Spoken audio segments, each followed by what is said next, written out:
안녕하세요. 영화비평 중독과 해독입니다.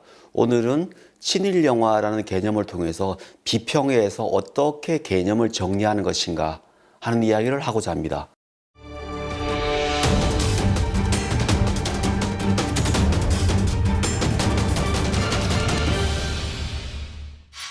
비평을 하시다 보면은 제일 어려운 것 중에 하나가 개념 정리입니다. 제가 볼 때는 어떤 개념을 정리했다고 하면은 결국 그 비평은 거의 다 쓴 것이나 다름이 없습니다. 영화라는 어떤 개념을 정리할 때 여러 개념들이 등장합니다. 그럴 때 나만의 개념 정리를 어떻게 할 것인가 하는 부분이 정말 중요합니다. 그리고 결국 그런 개념 정리 때문에 비평가들끼리 논쟁을 하고 서로 다른 개념을 통해서 더 좋은 해석을 추구하려고 합니다. 결국 이런 모든 것들은 개념 정리라는 기초에서부터 시작하는 것입니다. 그래서 오늘 여러분과 함께 개념 정리란 무엇이고 어떻게 하는지 그 이야기를 하고자 합니다. 그런데 많은 개념 중에 제가 하필 친일영화라는 개념을 가지고 왔는데요. 왜 지금 그 개념을 가지고 왔나 하는 것은 아마 여러분께서 눈치가 있으시다면 아실 수 있다고 생각합니다. 2019년 대한민국에서 가장 혼란스럽고 시끄러웠던 사건 중에 하나가 일본과의 관계였습니다. 그리고 그 일본과의 관계의 가장 기본은 제국주의와 식민주의 수탈이었죠. 그러니까 우리는 일제 강점이 얼마나 우리를 수탈했고 억압했고 착취했는가 하는 부분에 대해서 일본에 사과를 요구했고요. 일본은 거기에 대해서 자신들이 가지고 있는, 그러니까 아베라는 극우 정권이 생각하는 제국주의는 우리처럼 식민지 지배를 당했다고 생각하지 않고 그들은 백인 지배에 맞서서 아시아가 해방시켰다는 그런 개념을 가지고 있습니다. 그러다 보니까 두 개념이 부딪혀서 굉장히 많은 혼란을 가져왔죠. 이런 상황에서 어떤 영화들은 친일 영화라고 비판받기도 했고 어떤 영화들은 그렇지 않다고 평가받았는데 여기서 중요한 게 과연 친일 영화란 무엇인가 엄밀하게 우리가 이야기를 해보는 겁니다. 지나치게 포괄적으로 이야기해서 친일적 성향을 담고 있는 영화다라고 이야기한다면은 그렇다면 친일적 성향이란 무엇인가를 이야기해야 되고요. 친일적 성향이 무엇인지 이야기가 되면은 그것을 담고 있는 게 적극적인지 소극적인지 어느 정도까지 담았다고 할 것인지 굉장히 복잡해집니다. 그러다 보니까 구남도 같은 영화도 개봉 당시에 친일 영화라고 평가를 받았습니다. 강재규 감독의 마외 역시 마찬가지였습니다.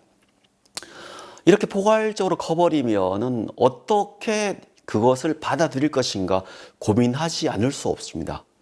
결국 이럴 때 공부를 많이 해서 내가 바라본 친일 영화란 무엇인가, 그리고 그 시각으로 한국 영화사와 지금의 영화를 정리를 해야 됩니다. 오늘은 여러분과 제가 이해한 친일 영화를 여러분과 함께 이해하고자 합니다. 제가 이해한 친일 영화는 1937년 이후에 등장한 일제강점기 조선 영화를 이야기합니다. 당연히 여기서 이제 궁금하실 것들이 많을 겁니다. 왜 하필이면 1937년 이후의 영화인가? 그 이전에는 없었단 말인가? 그리고 해방 이후에는 없었단 말인가?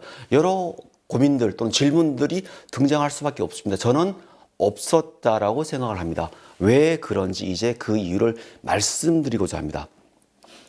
1937년이 왜 중요하냐면 1937년은 중일전쟁이 일어난 시기입니다. 1920년이라는 어떤 일제강점기 시대에는 3.1 독립운동 이후에, 그러니까 3.1 만세운동 이후에 일제가 어떤 강압적 정치에서 문화 정치를 많이 돌아섰습니다. 그러면서 신문을 만들게 해줬고 잡지를 만들게 해줬고 근대화라는 어떤 단물을 맛볼 수 있도록 해주었습니다. 그러다 보니까 모던 걸, 신자유, 연애 이런 사상들이 나오면서 굉장히 활발한 담론들이 나왔습니다. 그러나 30년 중후반으로 가면 그런 것들이 사라져 버립니다. 그러니까 1926년에 나온 귀에 아리랑 같은 영화가 나올 수 있도록 해줬지만은 37년 중일전쟁이 나오면은 일제는 이제 사활을 건 전쟁을 해야 되고 그 전쟁을 하기 위해서 조선을 병참 기지화시키기 위해서 굉장히 노력을 합니다. 그러다 보니까 영화 역시 굉장한 검열, 억압을 하게 됩니다. 이럴 때 지원병, 집없는 천사, 반도의 봄, 조선해협 같은 영화들이 등장하게 됩니다. 그리고 그런 영화들을 통해서 일제가 그린 선전 정책을 영화 속에 담으려고 합니다. 자, 여기서 제가 아까 말씀드린 초기의 어떤 질문으로 돌아가 보겠습니다. 그러면 1910년대, 그러니까 역사에서 봤을 때는 1905년과 10년 사이에 친일파들이 굉장히 많이 등장하지 않습니까? 을사오적 같은 어떤 사람들이 그때 등장하는 친일파들인데요.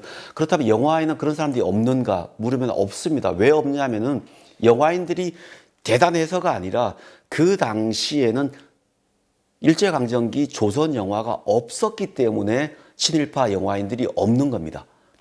그리고 최초의 영화가 1919년에 만들어지는데요. 이때 영화들 역시 몇 영화들은 일제의 어떤 홍보 정책을 담고 있지만 그런 것들은 굉장히 소극적 의미 홍보입니다. 그러니까 최초의 영화라고 하는 월화의 맹세 같은 경우도 저축 장려 운동입니다.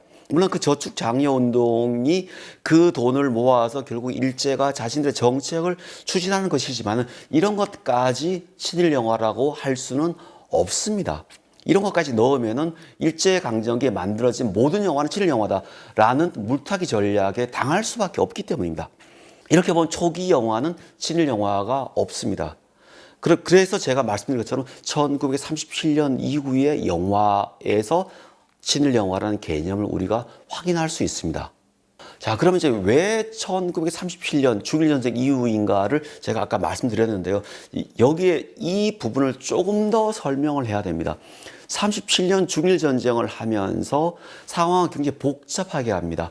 일제는 상하이를 점령하고 그 다음부터 만주국을 세웠고 이제 중국을 본격적으로 지배해서 말 그대로 거대한 아시아 블록을 차지하려고 합니다. 그것이 대동아 공영권입니다.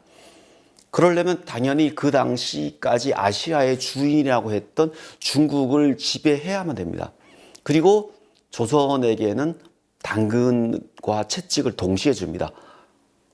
일본과 조선은 같은 민족이기 때문에 같은 조상, 같은 뿌리를 가진 말 그대로 동조동근의 민족이기 때문에 우리와 똑같이 하면 당신들도 이 거대한 블록인 동아시아를 지배할 수 있다.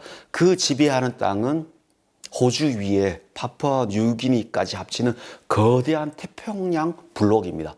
42년 가면 결국 하와이까지 점령하는 명실상부한 세계 최강국 일본과 같은 민족이 되는, 그렇기 때문에 일본은 조선에게 일본 민족이 되어야 된다. 어차피 당신들은 같은 뿌리를 가지고 있기 때문에. 그래서 창시를 하고 개명을 하고 일어인 일어를 쓰라고 합니다.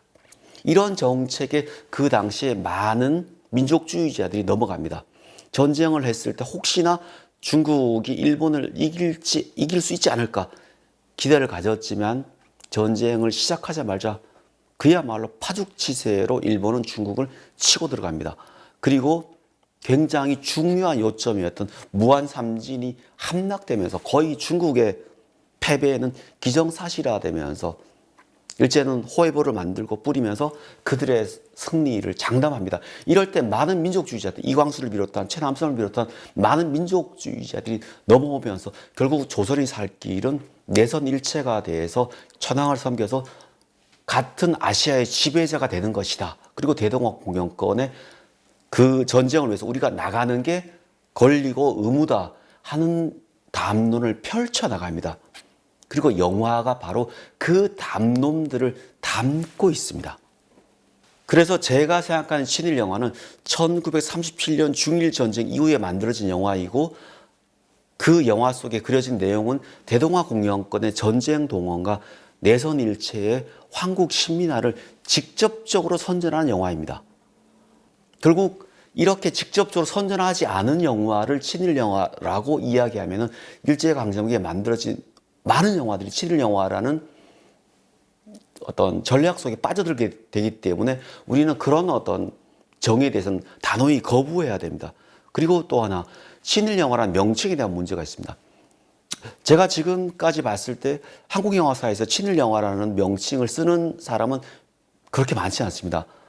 저를 비롯한 두세 명 정도만 친일 영화라는 명칭을 쓰고 나머지 분들은 일제강점기 선전 선동 영화, 뭐 친일 오용 영화, 일제강점기 군국주의 영화라는 말을 씁니다. 저는 왜 그런 말을 쓰는지 사실 이해할 수가 없습니다. 친일 영화란 의미가 무엇인지 명확하게 드러나는데 굳이 다른 말로 쓸 필요가 있는지 저는 이해할 수 없기 때문입니다. 친일 영화를 일제강점기에 만들어진 37년에서 45년 사이에 만들어진 특수한 영화라고 하면은 당연히 우리는 이 시기 영화를 군국주의 영화, 오용선전 영화란 말을 쓸 필요가 없습니다. 그냥 친일 영화라고 하면 됩니다. 그리고 그 영화들이 대동아 공영권을 위한 전쟁 동원과 내선 일체를 위한 한국 신민화를 주장한 그런 파시즘적인 군국주의 영화라고 정의를 내리면 됩니다.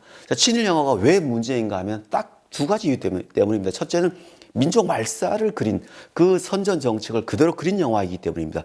두 번째는 멀쩡한 청년들을 전쟁 동원하고 정신대 동원하는 그런 내용을 그린 영화이기 때문입니다. 그래서 저는 이런 것들을 노골적으로 만들었기 때문에 친일 영화는 매우 나쁜 영화이고 파시즘적인 영화이고 군국주의 영화이고 지금도 굉장히 우리가 가혹하게 평가를 해야 되고 그 영화를 만든 영화인들에 대해서 우리가 아주 혹독하게 평가를 해야 되는 그런 영화이기 때문에 문제가 있는 영화라고 생각합니다. 그리고 결국 이후에 만들어진 영화는 친일 영화가 아닙니다. 왜 아니냐면은 지금 만들어진 영화, 그러니까 마이웨이나 구남도 같은 영화는 결코 대동아 공영권의 전쟁 동원과 내선 일제의 한국 신민화를 직접적으로 선전하지 않습니다. 오히려 이런 영화를 우리가 친일 영화라고 한다면은 이렇게 주장하는 사람들의 어떤 수법에 속아버리는 그런 우를 범할 수밖에 없습니다. 그래서 결국 우리는 어떤 개념을 가지고 영화를 정리할 때, 그러니까 여러분께서 어떤 개념으로 특정 시기의 영화 또는 특정 흐름을 정의할 때는 개념 문제를 굉장히 꼼꼼하게 봐야 되고, 그럴 때 가장 중요한 것은 그 시기로 들어가서 그 영화가 만들어진 시대가 무엇을 그렸는지, 그 시기는 어떤 정책과 어떤 지배자의 욕망과 대중들의 욕망과 결합해서 그렸는가까지 함께 봐야 된다고 생각합니다. 왜냐하면 영화는 대중매체이기 때문입니다. 오늘은 여러분과 함께 친일 영화란 무엇인지 이야기해 보았습니다. 앞으로 시간이 된다면 구체적으로 어떤 영화가 친일 영화였는지, 어떻게 일제의 전략을 그렸는지 함께 보려고 합니다. 감사합니다.